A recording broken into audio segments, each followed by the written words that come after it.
That's the theme from the Sears Radio Theater. Tonight, a program of mystery with Vincent Price as your host. The Sears Radio Theater will begin. This is Vincent Price. Along Sunset Boulevard, as it winds from Hollywood to Beverly Hills, huge billboards loom high above the buildings on each side of that famous thoroughfare.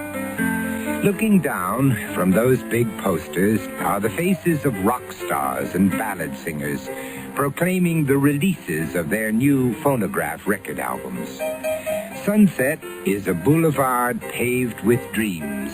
Many shattered, some realized in the grand manner, like the dream of Lydia Ward, a young actress and singer, whose newest hit album bears the title of her tremendously successful television series, Stardust Girl. Look, you see that billboard up there? That golden blonde is Lydia, smiling down at you with her full lips and violet eyes. And way up over there on that hillside is Lydia's home.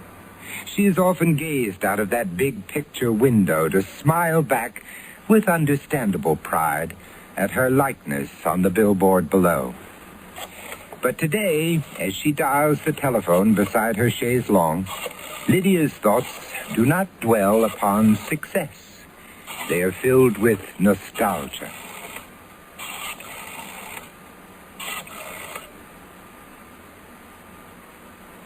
Hello, Daddy? This is Lydia. I'm coming home, Daddy. No, not to stay. My producer thinks it will help my small-town girl image if I come up for a visit.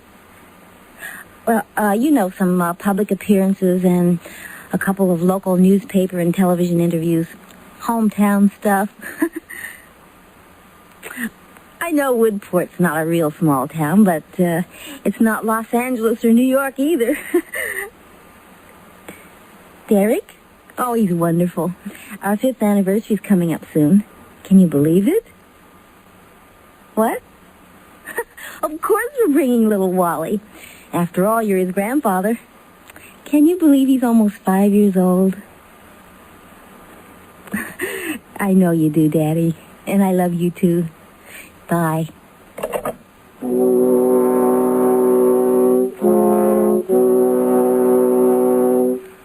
Lydia Ward is happy now, but happiness, as so many of us have sadly learned, is no insurance against the capriciousness of fate.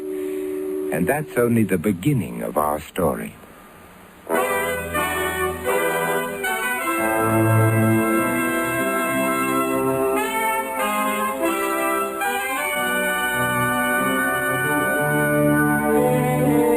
Sears Radio Theater, a new adventure in radio listening.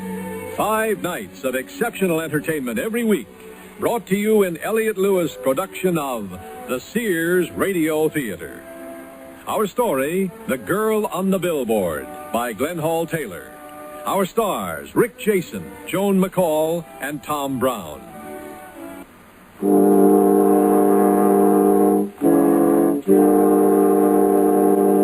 Lydia Ward is on her way to her hometown and a date with a destiny she can't possibly foresee. With her is her husband, Derek Smith, co-star of her television series. Curled up on his lap is a 5-year-old boy who is sleeping soundly. Wally looks like an angel, snuggled up against you like that. You're not sorry we brought him along, are you, Lydia? Of course not. I couldn't bear to leave him at home. You're not concerned about what might happen if Amory finds out he's with us. Amory needn't know. But the press may want to make a big thing of it. And the boy shouldn't have to go through that. Oh, I don't think we have to worry. Benny Schreiber promised our family life will remain private. Hometown girl stuff is all they want. Well, those publicity boys are usually pretty good at handling things like that. Benny's meeting us at the airport. He says he can sneak us through the crowd.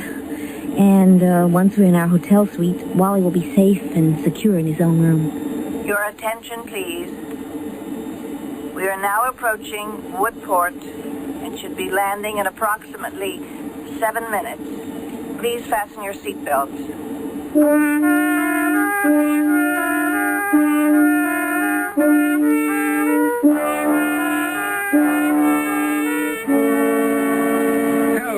Lydia. Hello, Benny. Hi, Derek. Hi, Benny. Hey, this must be quite an adventure for Wally, huh? It certainly is. Wally, this is Mr. Schreiber. Hi, Mr. Schreiber. What a big yawn for such a little guy. He's barely awake. Been asleep all during the flight. But hey, here you go. This way, folks. There's your limousine right over there. Now, let me have your plane checks, and I'll get your luggage. I've got them right here in my handbag. Okay. Here you are. Oh, good. Now, you just wait here in the limousine, and then I'll see you to your hotel, huh? Now, I'll be back just as soon as I pick up your bags.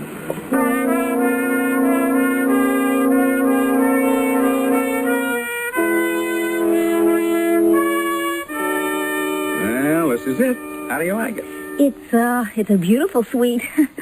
Yes, it's lovely, Benny. Thank Good. you. Oh, we're gonna live here, Mommy? For a few days, Wally. Oh, hey, that reminds me. This is Wally's room right over here. Go with Mr. Schreiber, Wally. He'll show you your room. Oh, sure, Daddy. There you are, Wally. How about it, huh? Oh, boy. Hey, in your own bathroom, complete with everything, Wow. except a rubber duck. Come on in, look around. I'll get it. Hello? Who? Hey, Walter, come on up. We're in 1201. It's your father. He's on his way up. Oh, wonderful. I was hoping he'd be here in time to see Wally before we tuck him in for the night. Gee, that room is keen. I'm glad you like it. Hey, guess who's coming to see you? Who? Your grandfather. Grandpa? Yep, he'll be here any minute. Did I hear you say that Lydia's father's on his way up? Yep. Oh, well, then I better split. There's no place for a hype artist in a family reunion. Oh, you don't have to leave, Benny. Well, I know I don't have to, but blood is thicker than water, and a stranger is apt to dilute it. Oh, that's him now. It'll only take a minute for you to meet him. Well, okay. Come in. Oh, Daddy. Lydia. Oh, I'm so glad to see you. My glad to see you, baby. Derek, my boy. It's nice seeing my son-in-law again. Been a long time, boy. It sure has. And it's wonderful seeing you again. Thank you. And, here's my little namesake. How are you, Wally? I'm fine, Grandpa. My goodness, how you've grown. Here, let me lift you up so I can get a good look at you. Oh, my, you must weigh a ton. Oh, Daddy, I'd like you to meet our publicity man, Benny Schreiber. Benny, my father, Walter James. How do you do, sir? I'm glad to know you, Benny. I understand you're here to make my daughter famous. Oh, no, she's done that for herself, sir. My job is only to remind folks that your daughter is just a plain hometown girl. Yeah, she's always been that to me. But I must admit it's great the way people come into my drugstore and talk about how she's made good. Happens nearly every day. Okay, Wally. I guess for the way you're wiggling around, you'd like me to put you down, huh?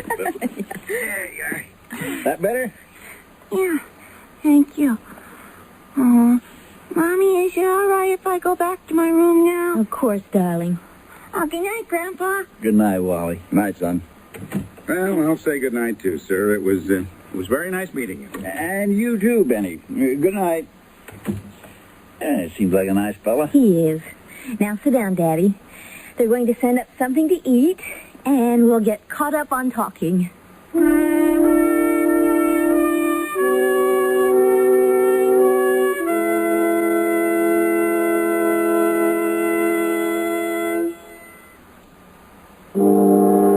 A simple enough beginning, wouldn't you say? Small-town girl, now a big television and recording star, returns home with husband and son to visit her father, have some publicity pictures taken, give a few interviews, and take time out between chores to relax. And what of the small-town girl's father, the local pharmacist? How will he handle this sudden visit? Good morning. Walter James Pharmacy. Oh, hello, Miss Harris. Your prescription? Well, the delivery boy should be there any minute. You're welcome. Bye. Good morning, Mr. James. Hello, Amory. What'll it be this time? Another prescription refill. Number? I wrote it down for you. Here. Okay. Well, I imagine you're pleased having Lydia back in town after such a long time. Huh? Yep. It's wonderful the success she's made of herself, isn't Yep. it? You don't sound very enthusiastic. It's nice to have her back for a visit. Just think she left here a nobody and returned only a few years later as a national celebrity. You must be mighty proud of her. I am. I'm proud of her and her career and of her marriage. She'd have stayed around here, she might have wound up marrying a real louse. Well, people get what they deserve, I guess. That's truer than you realize, Amory. Now take this prescription you're having refilled. It's for your liver, correct? Yes. It's not surprising you have to have it refilled so often. What do you mean?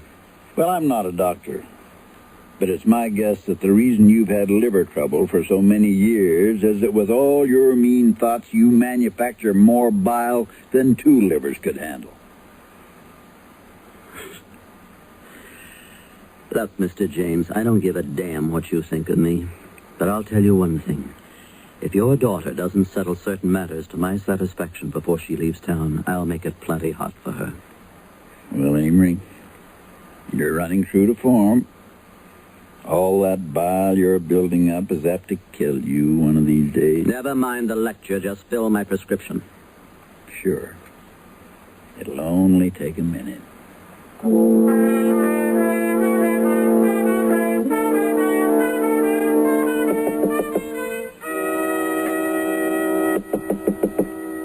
is it? It's Amory, Lydia. What do you want? Well, I just want to talk with you. Well, I don't want to talk with you. So, say what you have to say and leave. Oh, not so fast. Besides, I'll only stay a minute. How did you know I'd be alone? Simple. Your husband is holding court with the press downstairs. Hey, this is pretty elegant. It's sure a lot different than the way you lived before you left. What do you want, Amory? My son? I want my son. He's not your son any longer. You lost all right to be his father long ago now. Where were you when he was born? I mean, when we both really needed you. Oh, be sensible, Lydia. If I had left town at that time just to join you in Hollywood, well, I wouldn't have had a future with the law firm. And if I'd started sending you money and it leaked out that I was supporting an illegitimate child, I'd have been fired. Now, old-line law firms can be pretty stuffy, you know. But I kept my nose clean, and now I'm a senior partner. Now, what would I be today if I'd married you with the whole firm knowing you were pregnant? You might have become a loving husband and a decent human being instead of what you are. Now, please just get out of here and don't bother me again. I'll leave on one condition, that you let me see him before I go. How did you know he was here? Even the press doesn't know it. Well, I made a little business arrangement with the bell captain. What? Oh, come on now, just let me peek at him. I promise not to say a word to the boy. Well, Lydia, just a peek. Well, all right. But he's taking his nap. I'll be quiet, I promise. Okay, he's in here. Very... My God, he's gone. Gone? Gone where? Well, I don't know. He was sound asleep only a few minutes ago when I looked in on him. Well, I'd better leave. Operator, page Mr. Derek Smith, please. It's urgent. I'll see you both later, and we'll settle things. He's at a press conference in the cocktail lounge. Hurry, please.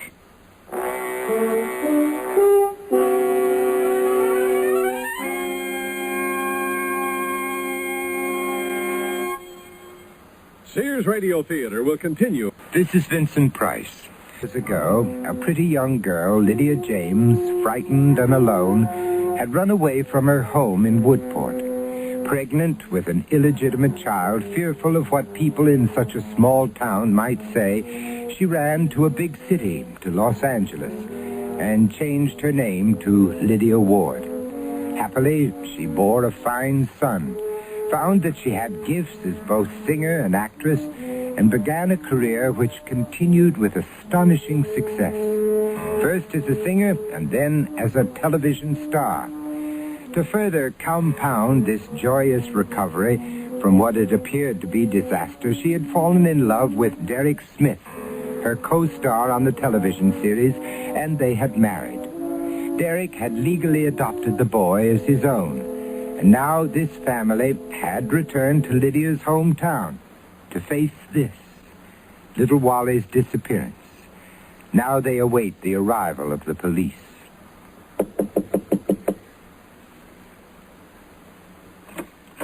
Yes? Hi, I'm Lieutenant Frank Bennett. Oh, I'm glad you're here. Come in, please. I got here as quickly as I could. It's the police, darling. Thank God you've come. We don't know what to do. I'm so frightened. Now, when did you discover the boy was missing? About 20 minutes ago. Just before I called you. Where was he the last time you saw him? Right in there. That's his room. He was taking his nap. I opened the door to look in on him, but he'd disappeared.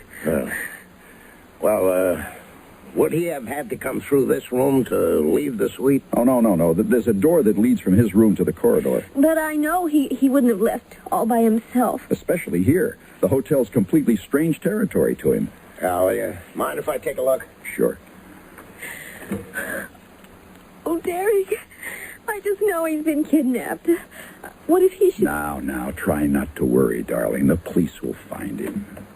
Well, nothing seems to be disturbed in there. Door to the hall is locked.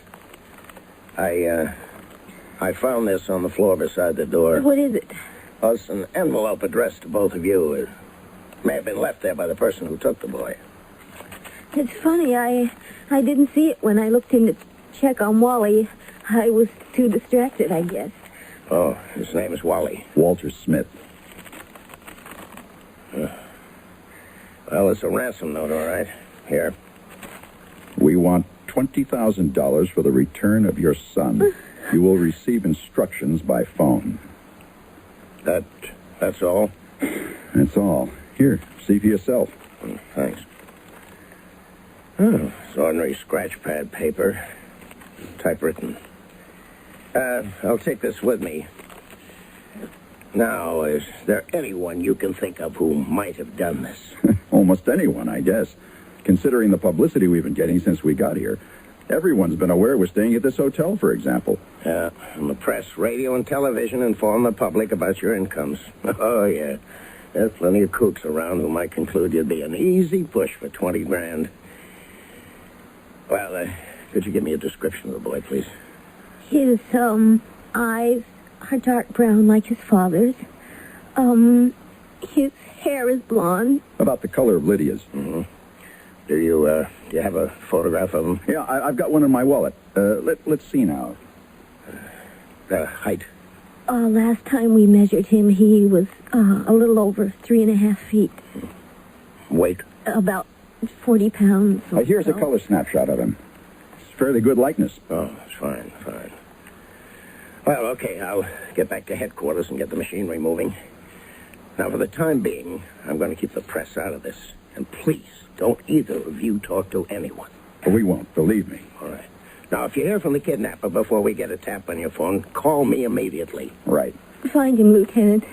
Please find him. Well, we'll do our best. You may be sure of that. You don't suppose Amory might have... Oh, he couldn't have. He was here when I discovered Wally was missing. Amory?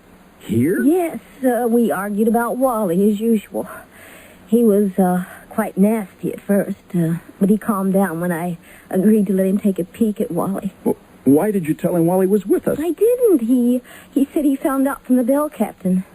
I gather he bribed him. Why didn't you tell the lieutenant? It didn't occur to me. I guess because Amory was with me and I knew he couldn't have done it. Well, if he was here when you discovered Wally was missing, that would eliminate him as a suspect. But still... What? I don't trust him. There's something. What I'm trying to say is that I wouldn't put anything past him. What about Wally? Where's Wally? Oh, darling, we'll find him. We'll find him. Meanwhile, you can't let anyone know he's missing. Yes. But we'll find him. You'll see.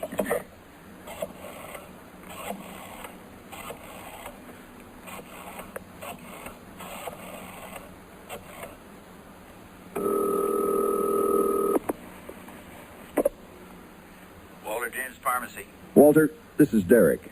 Oh, hello, Derek. You caught me just in time. I was just about to close up the store. Walter, do you know where Amory Downs lives? Yes, I've delivered prescriptions to him a couple of times. Would you drive me out to his place, please? What?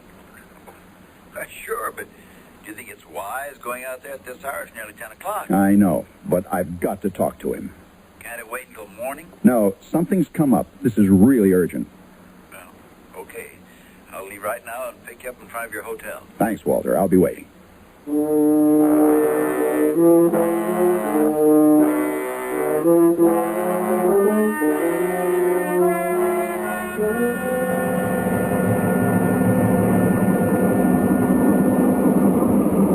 This it?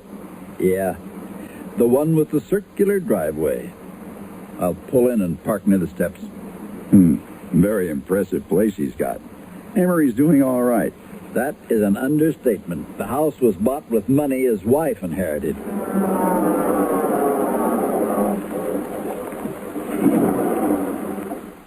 And right after that, he got promoted to a partnership in the law firm. Doesn't overlook any angles, does he? I'll make this as short as possible. Don't worry. I haven't got anything else to do. Good luck. I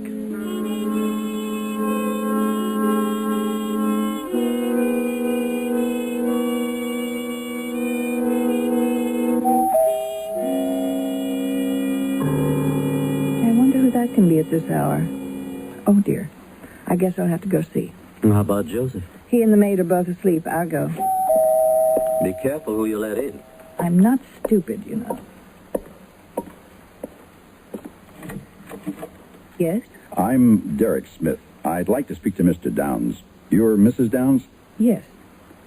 I'm sorry, Mr. Smith, but I'm afraid it's much too late. It's extremely important. It's all right, Ellen. I'll see him here in the library. Come in, Mrs. Smith. Thank you. Right in here, please. Thanks. I can guess why you've come. Oh, I'll see Mr. Smith alone, Ellen. Please close the door. Very well.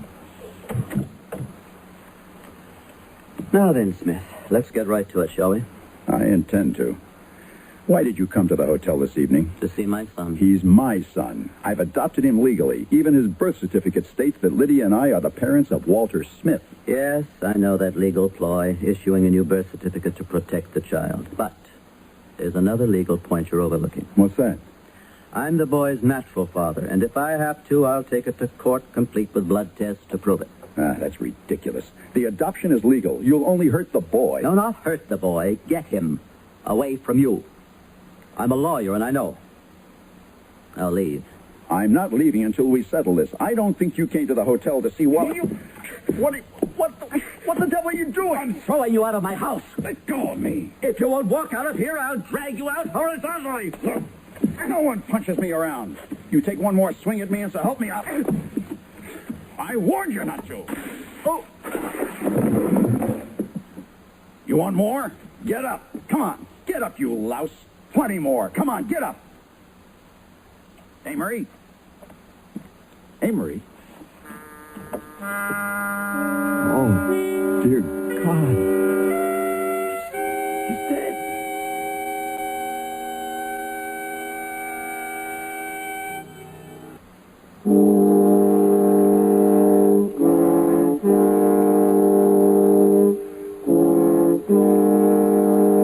Vincent Price again. And here's the concluding act of The Girl on the Billboard. I Still don't understand, Mr. Smith, why you chose that hour of the night to visit Mr. Downs. I told you. I went there to ask him why he'd come to the hotel. His visit bothered my wife. Worried her. I felt it was urgent, that it shouldn't be put off any longer. Yeah. Yeah, but you said you went there to ask him something. You're sure you didn't mean to, say, threaten him? No, Lieutenant. He threatened me. So you struck him? I told you before, Lieutenant. I hit him in self-defense. He tried twice to hit me. After the first time, I warned him not to try it again. When he did try it again, you hit him? Yes, I've admitted that. I'm afraid you're in quite a jam, Mr. Smith. You see, if, without provocation, you struck a blow that caused a fatal injury, the charge is murder. Now, even if you hit him in self-defense, there's still a chance you may face a manslaughter charge. Either way, I'll have to hold you. I understand. Have you any word on Wally? No, not yet. Did the kidnapper ever call with instructions about the ransom? No. You haven't any leads so far? Well, I'm sorry, but we'll have to lock you up. First, may I ask a favor? Well, it depends. The studio's publicity man, Benny Schreiber, is out there fielding questions from the press. Could I see him before he leaves? Yeah, I think that can be arranged. I'll call the desk sergeant.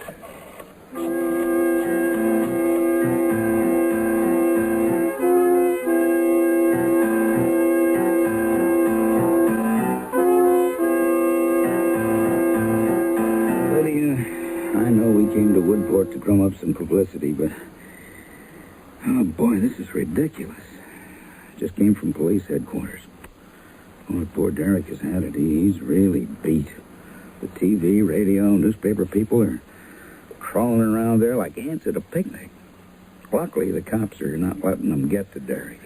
I just can't believe that anyone could suspect Derek of murdering Amory Downs. Yeah, well, you and I don't believe he did, Lydia, but I got to level with you. Right now, things don't look too good for him. I know. How long will they keep him there? Who knows? I know he can't get out on bail once they charge him with murder. Oh, if I'd only known he was planning to go out there last night.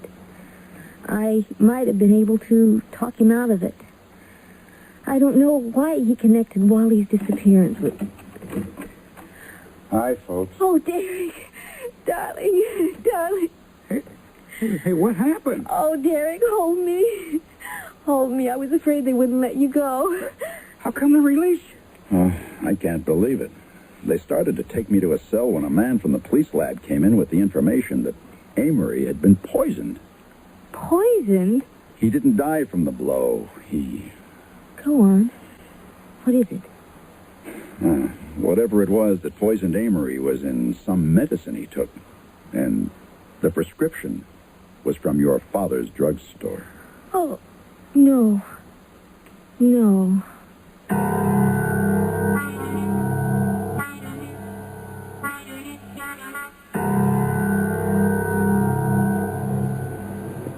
I don't understand why you've brought me here, Lieutenant.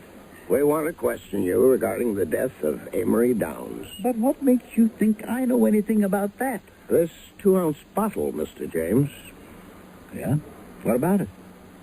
It bears the label of your pharmacy. I see it does, Mr. but James, our lab has checked the ingredients of this bottle against the prescription written by Dr. Goldman. Now, that prescription doesn't indicate the use of xenohydrocrate, a poisonous substance in this medication. Xenohydrocate, of course not. I've never even stocked any. That chemical is principally used in certain plant foods. Its purpose is to vivify the foliage. Mm-hmm. And you've never kept any on hand for pharmaceutical use? Never. Uh-huh. Then you'll have no objection if one of our men checks your inventory and invoices. Of course not. What time yesterday did Mr. Downs purchase this prescription? As I recall, it was shortly before noon. The label indicates 1 teaspoon after each meal. Yes, sir. How long does it take for a dosage to take effect? It isn't a matter of how long, Lieutenant. Meaning? Meaning that Mr. Downs had to take the dosage regularly, as he had done for some time, to help stabilize the liver condition. It's the continuing use of the medication that's important. One dosage by itself would have little perceptible effect. Oh, but in this case, one dosage did have an effect. With the amount of xenohydrocate in this liquid, how long would it take for one dosage to kill a man? Well, I don't know how large an amount of poison was in the dosage. Well, you concocted this. You must know the formula. Believe me, Lieutenant, I know nothing about that chemical being in the prescription I filled. All right. All right, Mr. James. Not making much progress here. Your concern for your daughter and grandson does give you a motive. I'm sorry, but we'll have to hold you for investigation.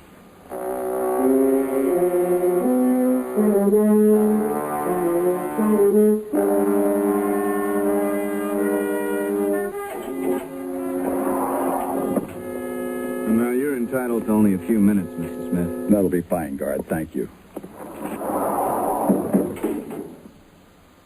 Derek, any news of Wally? No, nothing. Walter, I've got to ask you a couple of questions. Yeah. I think all of this, Wally's disappearance, Amory's death, is connected. I know you told Lieutenant Bennett that you had nothing to do with the poisoning, and I believe you. And I know that you had no idea of how much of that Xenohydrocate. Yeah, that you had no idea how much was in that prescription. But suppose a few drops had been added, not enough for Amory to notice by its appearance, but enough to poison a person. How long do you think it would take to cause death? 3 or 4 hours, more or less, I imagine.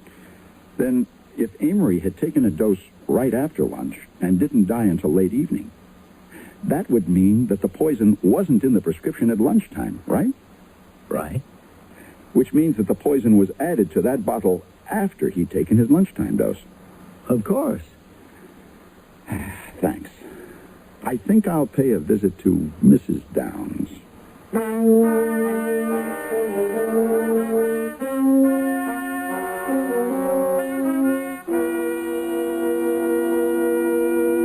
I don't understand why you've come to see me, Mr. Smith. I stopped by earlier, Mrs. Downs, but you weren't at home, so I talked with your maid. She told me you're a flower and plant buff. I've been snooping around the potting shed out by your garden.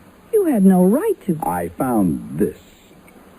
Well, what's so important about a bottle of plant food? The label says it contains a poison called xenohydrocate. Yes, that helps brighten the colors of the foliage of some of the plants. I know. What do you want? I think you put some of this in Amory's liver medicine. Dare you suggest such a thing? You killed him, and you know it. You can't switch the blame to me. You and your husband quarreled because Amory wanted to adopt my wife's little boy, his son, didn't you? No, that wasn't the reason. The reason for what, Mrs. Downs? Killing him? Amory hit me when I told him I'd go to the police if I had to stop him from leaving. Leaving? He was going to Los Angeles. Los Angeles? I don't understand. He was going to meet a man at International Airport there. They were going to Brazil. To Brazil? Why? He said they'd be safe there. He had an obsession about the boy, your son. When he finally decided he couldn't bluff you and your wife into giving him custody, he had him kidnapped. Where is Wally? Is he all right? Yes, the boy's all right. He's with a man named Hopkins in Los Angeles. He's a private investigator who handles assignments in Los Angeles for Amory. Hopkins bribed the bell captain at the hotel to let him into the boy's room. Why, all of a sudden, are you telling me all this? Because I can't live with this inside me. I'd taken Amory's abuse long enough. His hitting me, that was the last straw. You see, he was not only leaving with the boy. Yes, Mrs. Downs? He was taking everything with him. I discovered he'd closed out our joint savings account. He cashed all our negotiable securities. He wasn't coming back. I I just couldn't let him get away with it. That's why I put the poison in his medicine.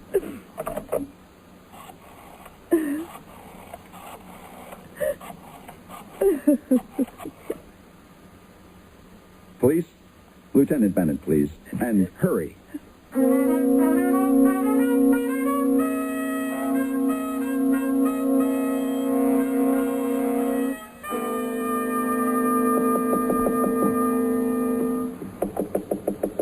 is it? Room service? Did you order room service, Derek? No. Must be a mistake. I'll see about it. Hi, Derek. Hi, Lydia. What is this? Manny, what are you doing with that service card? Well, I felt a celebration coming on, so I ordered champagne and caviar. Where's the waiter? Oh, I gave him a tip and told him to get lost. I was afraid that if he made this scene, he'd want a check for a bit part. Benny, you're impossible. Yeah, and look what I brought with me. Lieutenant Bennett, how nice. We'll make this a Thanksgiving party. Giving thanks to you. You don't have to thank me. It's my job. Yeah, I know, but I was kind of hoping we might get some publicity out of a police brutality angle. Oh, now, come on. We're not all pigs. Some of us are just bloodhounds, and our bark is worse than our bite. Although, I must say, we got our teeth into that Hodgkin guy. We had him picked up in L.A. with your little boy.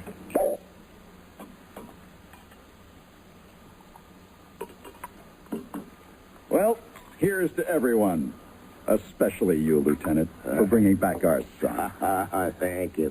I want you to know, too, Lieutenant, that we appreciate the way you managed to keep Wally's name out of all of this. To a happy ending. Yeah. To a happy ending. Happy ending.